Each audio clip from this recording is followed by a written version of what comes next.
Hello, this is Heather Hoffman, and today I have a trio of funny cards. I love making cards with fun sentiments and images that just make people laugh, and Unity has lots of great sets for that. Now, I've already stamped and die cut the little toilets from that one stamp set, and lightly colored them with Copics and fussy cut them out, and I want to make a base for those to rest on. I'm going to use 2 colors of Distress Oxide ink, and I like using these new Distress Oxide, Ranger Distress blending brushes. You can use foam blenders or whatever you prefer. I just find I get a nice even blend. I label each of my brushes so that I can keep track of which one goes with which color family. So far I only have 6, I believe, maybe just 5. But that one's my blue, and I find that they clean off really well and pretty quickly, and I can use them between the colors. So for each of these, I'm going to start with a lighter color and just kind of make a rough oval on my card front. And once I've done that, I'm going to attach the stencil over the top. I'm using a little bit of easily removable post-it tape just to hold the stencil in place so it doesn't move, and just lightly applying that darker color kind of from the center out. On both parts of it, I'm starting from the center and then blending out kind of to provide a faded line. That first color combo on that first blue one was Broken China and Faded Jeans. And for the next one, I'm going to do a yellow and orange. Fossilized Amber is the yellow color, and then Spice Marmalade is what I'm going to put over the top.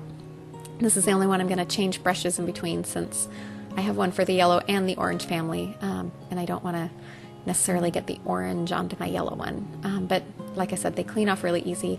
I have a sheet of white printer paper that I'm using just to set things on to keep my mess contained.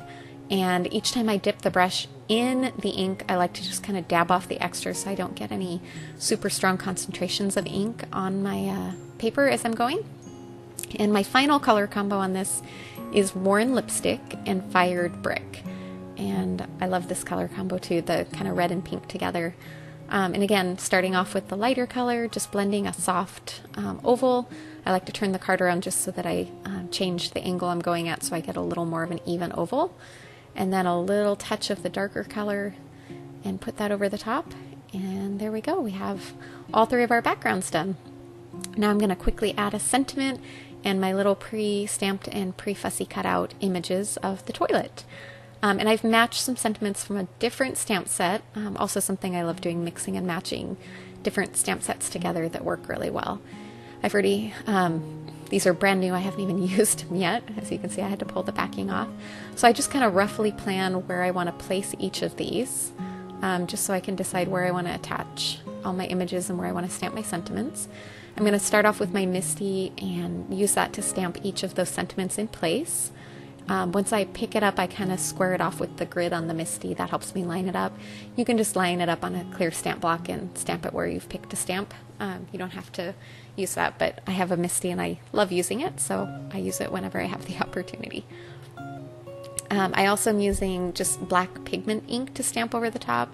I've done it both ways with dye ink and a few different. I did find the dye inks, at least the one I was using, tended to kind of blend a little bit into the oxide, where if I use a black pigment, it keeps kind of a clear black on top of the oxides.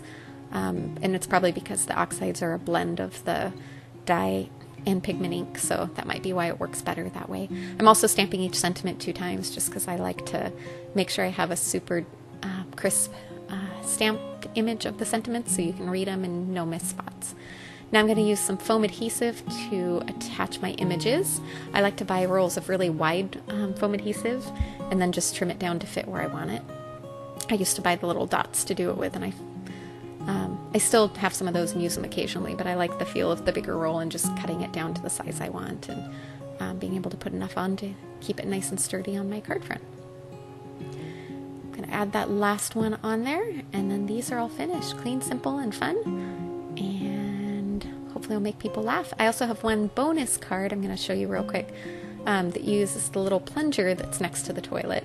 And I just made another background and stamped a different sentiment, but they come attached together. You can do stamp surgery and cut them apart. I chose just to leave them together and fussy cut those out separately and use them on another additional card. Thanks so much for coming by. I hope you enjoyed and have a wonderful day.